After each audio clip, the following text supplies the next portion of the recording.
Goku ने power level 10 से शुरू किया था एक नॉर्मल फार्मर के डबल, और आज जो चीज उसने अचीव की है तुम बिलीव नहीं करने वाले। भाई ड्रैगन बॉल शुरू हुआ था एक जंगल से, एक अकेला बच्चा, हाथ में ऑरेंज बॉल और पावर लेवल 10। एक नॉर्मल फार्मर होता है 5 पे, गोकू लिटरली सिर्फ उसका डबल था, दैट्स इट। और अब वो गॉड ऑफ डिस्ट्रक्शन के लेवल पे पहुंच चुका है पावर लेवल 10 से यहाँ तक। तो आज सवाल सीधा है, गोकू एक्चुअली में कितना पावरफुल है? सिर्फ ओ भाई बहुत ज्यादा नहीं वाला।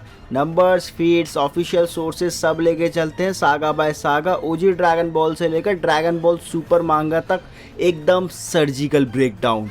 और एक प्रॉमिस, जहां ऑफिशियल नंबर है वो दूंगा, जहां नहीं है सीधा बोल दूंगा एस्टिमेटेड है, और जहां पे फैन कैलकुलेशन होगी वहां पे बता दूंगा भाई फैन कैलकुलेशन है। सब्सक्राइब और लाइक कर देना और बेल आइकन दबा देना, क्योंकि बाद में तुम्हें चांस नहीं मिलने वाला भाई दबाने का। और एक चीज, ड्रैगन बॉल जी का SSJ3 गोकू जो 24 बिलियन पावर लेवल पे था, DBS में एक थप्पड़ में फ्लोर पे लेट गया था। वो मूवमेंट भी आएगा, रुक जाना। पहले स्टार्ट करते ओजी ड्रैगन बॉल मतलब kid Goku. Emperor Pilaf saga, एक छोटा सा बच्चा, एक पावर पोल और एक मंकी टेल, यही था स्टार्टिंग लाइनअप। तो स्टोरी शुरू होती है एक अजीब सी जगह से, एक जंगल। गोकू अकेला रहता था, ग्रैंडपा गोहान की याद में खोया रहता था, हाथ में एक ड्रैगन बॉल, पास में एक मैजिकल स्टाफ जिसको वो पावर पोल कहता था। और जब बुलमाई अपनी कार ले गए, उसने गोकू के ऊपर अपनी कार चढ़ा दी। और मोस्टली पीपल कार चढ़ने के बाद मर जाते हैं, हॉस्पिटल में एडमिट हो जाते हैं, लेकिन गोकू उसको देख के भाई मुस्कुराने लगा। और यहाँ पे ऑफिशियल सोर्सेस ने कंफर्म किया था गोकू का पावर लेवल था 10, एक एवरेज किसान का डबल, इतना ही था उसका स्टार्टिंग पॉइंट। पर एक ट्विस्ट था, गोकू की एक टेल थी, मंकी टेल, और अगर वो फुल मून को देख लेता था रात को तो वो ग्रेट एप यानी ओजारू में कन्वर्ट हो जाता था। Power level 100, city level destruction, zero control, pure rampage. और ऑफिशियल सोर्सेस ने भी कंफर्म किया ओजारू में गोकू का पावर लेवल नॉर्मल गोकू से 10 टाइम्स ज्यादा था, यानी 100। मतलब ये पावर लेवल 10 वाला बच्चा एक सिंगल ट्रांसफॉर्मेशन में पूरी सिटी तबाह कर सकता है। फिर आया 21st world martial art tournament, 8 महीने की ट्रेनिंग, पहला कंपटीशन, और एक जंगल के बच्चे ने दुनिया के बेस्ट फाइटर्स को धूल चटा दी। मास्टर रोशी के पास गया गोकू ट्रेनिंग के लिए, 8 महीने की, कोई शॉर्टकट नहीं, कोई डिवाइन पावर अप नहीं, सिर्फ प्योर ग्राइंड करा उसने यहाँ पे। और फिर 21st world martial art tournament, पहली बार पूरी दुनिया के बेस्ट फाइटर एक जगह मिल रहे थे, और एक जंगल का बच्चा उन्हें एक एक करके एलिमिनेट करने लगा। और ये थी इंपॉर्टेंट चीज, कई लोग कहते हैं गोकू इस टाइम पे 28 पावर लेवल पे था। भाई ये नंबर किसी भी ऑफिशियल सोर्स में नहीं है, और अगर एस्टिमेशन किया जाए तो 45 to 50 की रेंज में होगा उसका पावर लेवल, जो भी स्टिल एस्टिमेशन है और फैन स्केलिंग है। फिर जैकी चैन जो एक्चुअली में मास्टर रोशी था, उसने फाइनल में गोकू को अपनी पूरी जान लगाकर हराया, ताकि गोकू हारे, सब सीखे और आगे ग्रो कर, एक बैडेस्ट टीचर का मूवमेंट। फिर आई mercenary Tao and red ribbon army वाली सागा, एक पूरी military organization, guns, helicopter, android, एक बच्चा उन्हें अकेले बर्बाद कर गया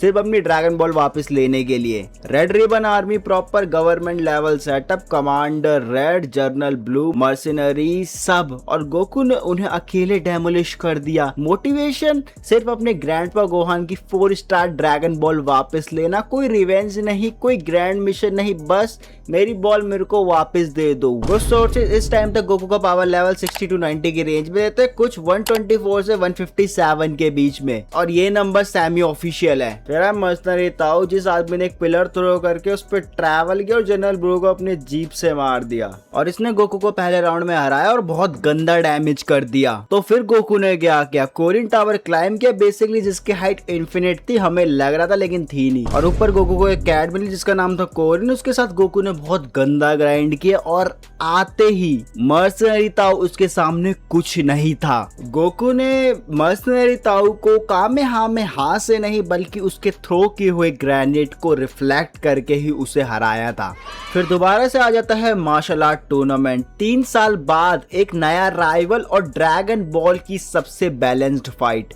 3 साल बाद गोकू वापस आए, इस बार राइवल टिएन शिनहान था। 3 आंखों वाला, इंटेंस, कोई इमोशन नहीं, एक ट्रेंड असैसिन जो मार्शल आर्टिस्ट बन चुका था। और ऑफिशियल सोर्सेज के अकॉर्डिंग गोकू एंड टिएन यहाँ पे 180 पावर लेवल पे थे, मतलब दोनों का पावर लेवल सेम था और इसीलिए ड्रैगन बॉल की सबसे बैलेंस राइवलरी थी है। और एक इंटरेस्टिंग नोट, रोशी का मैक्स पावर लेवल भी 180 पे था और इसी फॉर्म में उसने मून डिस्ट्रॉय किया था एक सिंगल ब्लास्ट से 180 पावर लेवल पे, मतलब लो प्लेनेटरी फीट। और फिर आई किंग पिक्लो सागा। गोकू की पहली बार दिल की धड़कनें बंद हो गई और जब वो वापस आया तो अलग ही लेवल का बंदा था। और यहाँ थोड़ी ड्रैगन बॉल डार्क हो जाती। किंग पिक्लो एक डीमन किंग जो इलेक्ट्रिक राइस कुकर में सील था लिटरली सालों से, और जब उसकी सील टूटी तो उसने अपनी यूथ को वापस मांगा कि मैं हमेशा जवान रहूं। उसने पूरी सिटी को नक्शे से मिटा दिया किंग फरी के सामने कैजुअल साइड इफेक्ट की तरह। और ऑफिशियल सोर्सेज ने कंफर्म किया पिक्लो के हाथों गोकू जेन्युइनली सीरियसली खत्म होने वाला था। क्रिलिन और रोशी टपक गए, यामचा बहुत गंदा डैमेज हुआ या इंजर्ड हुआ और एक एक करके सब भाई इंजर्ड होने लगे। और इसका जवाब था गोकू के पास अल्ट्रा डिवाइन वाटर। भाई ये चीज इतनी डेंजरस थी कि इसके पहले कई लोग इसे पी के मर चुके थे। It wasn't a power potion, it was a poison that most people couldn't survive. Goku ने पिया, ऑलमोस्ट मरने वाला था लेकिन सर्वाइव किया और वापस आया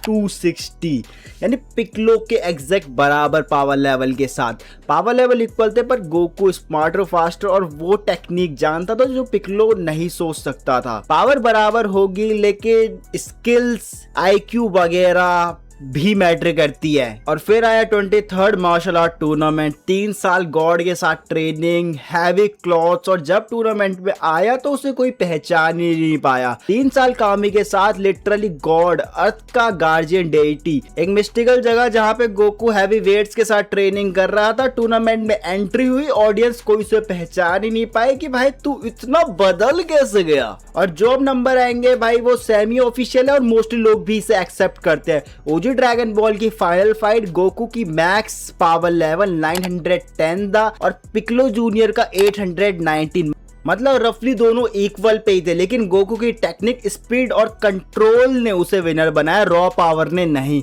और एक लास्ट इंपॉर्टेंट चीज, रोशी ने 6 साल पहले ओजारू गोकू को रोक के मून ब्लास्ट की थी 180 मैक्स पावर पे। उसने पूरा मून डिस्ट्रॉय किया एक सिंगल ब्लास्ट में, तभी गोकू की टेल परमानेंटली चले गई। और कामी की ट्रेनिंग में भी कामी ने उसे निकाल दे कि यहाँ पे भाई ये दिक्कत ना दे दे। अगर अभी तक सब्सक्राइब नहीं किया तो कर दो और लाइक भी कर दो और कमेंट में बता दो ओजी ड्रैगन बॉल की तुम्हें सबसे ज्यादा बेस्ट आर्क कौन सी लगी। अभी हम सिर्फ 910 तक पहुंचे हैं। ड्रैगन बॉल जी के पहले एपिसोड में एक रैंडम एलियन 1200 से 1500 पे था और गोकू उसके सामने कुछ नहीं था। और ड्रैगन बॉल जी के पहले एपिसोड में एक रैंडम फार्मर के खेत पे एक स्पेसशिप पॉड गिरता है जिसमें से निकलता है रेडिट। निकलते ही वो सीधा फार्मर को स्कैन करता है जिसकी रीडिंग आती है 5, मतलब एक एवरेज इंसान का पावर लेवल। और फिर वहां गोकू आता है जिससे भी रेडिट स्कैन करता है और उसका पावर लेवल आता है कपड़ों के साथ 334। और जैसे ही गोकू अपने कपड़े उतारता है उसका पावर लेवल हो जाता है 416, क्योंकि गोकू हमेशा वेटेड क्लॉथ्स पहन के रखता था। और रेडिट का उस टाइम था 1500, मतलब इस एलियन के कंपैरिजन में भाई बहुत ही कम। और यही सीन था जहां से ड्रैगन बॉल में पावर सिस्टम स्टार्ट हो गया था, मतलब उनकी रीडिंग वगैरह चेक करना। फिर आई सेयन सागा, 1 साल की ट्रेनिंग और पहले से 20 times stronger, planet bursting fight, और ये तो सिर्फ स्टार्टिंग थी भाई सेयन सागा की। और ड्रैगन बॉल जी ने न्यू कंसेप्ट दिया स्काउटर का। स्काउटर उनके पावर लेवल को नंबर में कन्वर्ट करता है जिससे ऑफिशियली और प्रॉपरली व्यूअर्स को पता चल सके कि बंदा कितना एक्चुअली में स्ट्रॉन्ग है। और 1 साल की ट्रेनिंग किंग काय के साथ करने के बाद गोकू का पावर लेवल चला गया था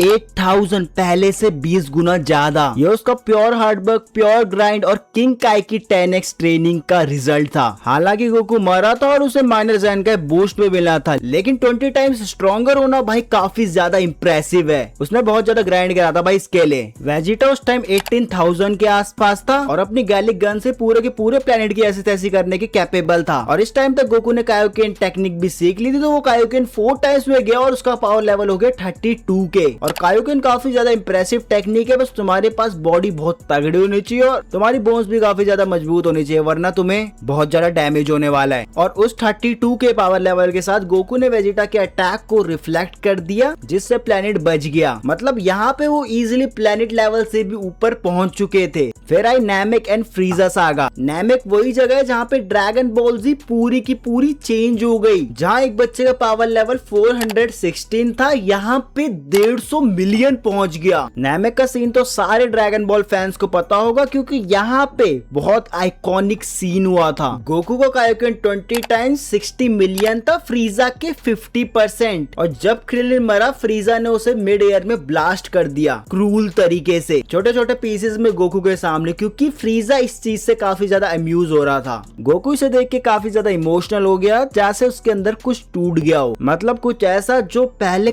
कभी ना हुआ हो। उसका क्लोज फ्रेंड भाई उसके सामने मर गया, और गोकू के अंदर कुछ ऐसा आया जो एनिमे या नॉन एनिमे फैंस सबको पता होगा, सुपर सेयन। गोल्डन हेयर जिसका नैमिक के ग्राउंड पे खड़ा होने से ही पूरा का पूरा नैमिक का ग्राउंड ही हिलने लगा। और इस टाइम गोकू का पावर लेवल 150 मिलियन पहुंच चुका था, जो कि ड्रैगन बॉल जी में पावर लेवल शो करने का लास्ट मोमेंट था। इसके बाद से लोगों ने पावर लेवल गेस किए या एज्यूम किए कि भाई इतना उसका पावर लेवल हो सकता है। फ्रीजा यहाँ पे था 120 मिलियन पे और गोकू था 150 मिलियन पे। मतलब सुपर सेन फॉर्म में गोकू ने फ्रीजा को सपास कर दिया और उसे बहुत गंदी तरीके से मारा। लास्ट में भी फ्रीजा ने कुछ उल्टी सीधी हरकत करी थी, लेकिन स्टिल गोकू ने उसकी एस्तेसी कर दी। और इसके बाद पावर लेवल शो करना नंबर्स में बंद हो गया, और वो बंदे भी फीड्स और मल्टीप्लायर्स में शिफ्ट हो गए, और लोग भी। मल्टीप्लायर्स मतलब वो नंबर है जो ऑफिशियली स्टेटेड और फैन कैलकुलेशन इसमें नहीं है, और ये गाइडेड बुक मटेरियल है, तो ध्यान से सुनना। अगर गोकू का base power level cell saga में रफली 25 मिलियन है, तो सुपर सेन में 1.25 बिलियन पहुंच जाएगा। और SSJ 3 में बेस इंटू 400 कर लो। बू सागा में रफली 24 बिलियन के आसपास कैलकुलेट होता है फैंस के अकॉर्डिंग, और ये एस्टिमेटेड है, ऑफिशियल नंबर नहीं है। फिर आती है android and cell saga. Solar system level destruction perfect cell, और गोकू ने खुद फाइट नहीं करी, अपने बेटे को आगे भेजा, क्योंकि उसे पता था गोहान उससे कई ज्यादा आगे है। हाइपरबोलिक टाइम चैम्बर एक बाहर का दिन और रूम में 1 साल निकल जाएगा उसके बराबर होता है। और गोकू गोहान ने यहीं पे ट्रेनिंग की। वहाँ गोकू ने काफी ज्यादा ग्राइंड किया, अपनी सुपर सेन फॉर्म को डेवलप किया। उसने अपनी एसएसजे फॉर्म को इतना ज्यादा नॉर्मलाइज कर लिया था कि वो उसे नेचुरली मेंटेन कर पा रहा था, मतलब 0 एक्स्ट्रा एनर्जी। परफेक्ट सेल के पास इतनी पावर थी कि वो सोलर सिस्टम डिस्ट्रॉय कर सकता था। सीरीज में भाई मेंशन है। गोकू सुपर सेन में सेल से थोड़ा नीचे था, लेकिन स्टिल उसने काफी ज्यादा टफ फाइट दी। पर गोकू ने यहाँ पे खुद फाइट नहीं की, गोहान को आगे किया, जिसपे मोस्टली लोग डिबेट करते हैं। भाई स्केलिंग के पर्सपेक्टिव से गोकू यहाँ पे राइट था, क्योंकि उसे पता था सुपर सेयन 2 में गोहान सेल से काफी ज्यादा स्ट्रॉन्ग है। फिर आती है बू saga. Super Saiyan 3 Galaxy level threat, spirit bomb जो पूरी दुनिया की एनर्जी यूज करता है, और ये लिटरली ड्रैगन बॉल जी का पीक था, जो ड्रैगन बॉल सुपर में इतना ज्यादा स्ट्रॉन्ग नहीं दिखाया गया। सेल गेम के 7 साल बाद गोकू वापस आया